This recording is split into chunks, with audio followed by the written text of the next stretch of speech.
So let's look at exercise 5.1.25. And I actually said in the class that you could just forget about exercise A here. But let me just show how you can do this exercise A. We see that this is f of x, this is a parabola, right? So this is some kind of a second degree function, something like this. And when you find the derivative of a second degree function, you put 2 down, so you will get a first degree function. So this means that the derivative is a straight line. So the derivative would look something like this, right? This is a straight line. So the thing is here, I need to find A and B. And what I know from this figure here is that when x is equal to 1, then I put in 1 in the derivative, I get rate of change at, no, sorry, 0. Sorry. In this point, we see that x is equal to 0. And if I put 0 into the derivative, I get the rate of change in this point, which is the gradient of the tangent line. And I see when I go after 1 hour, the flower is decreasing by 1 centimeter of temperature, whatever. So we see the rate of change here at 0 o'clock is -1. And I also see at 2 o'clock. At 2 o'clock, the rate of change here, see it's quite steep. It's increasing quite a lot at 2 o'clock. If I go 1 to the right, after 1 day, the flower increases by 1 to 3 centimeters. So that's the rate of change in these 2 points. And this we can use here now. If x is 0, if I put 0 into x here, this is the derivative. I put 0 into x here. And I know that the answer, if I put 0 into the derivative, I know that the answer should be -1.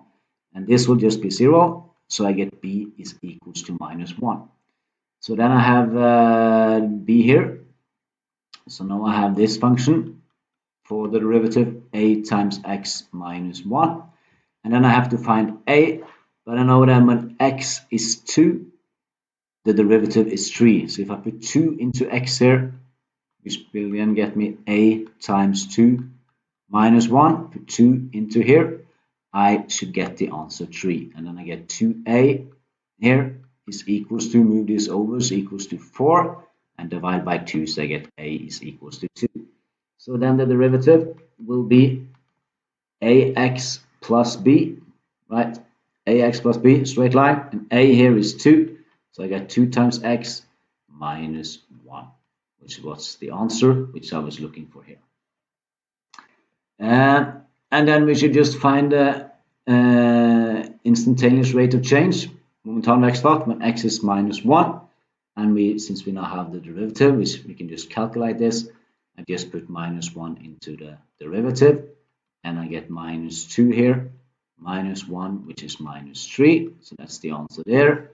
And I should also find the instantaneous rate of change when x is equals to 1.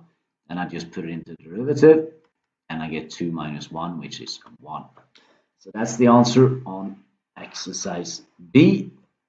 And let's take exercise C as well here. Find the average rate of change in the interval from x is equals to 0 to x is equal to 3. Then we have these 2 points, and we should find it both by calculating and by graphic. Let's do it graphically first.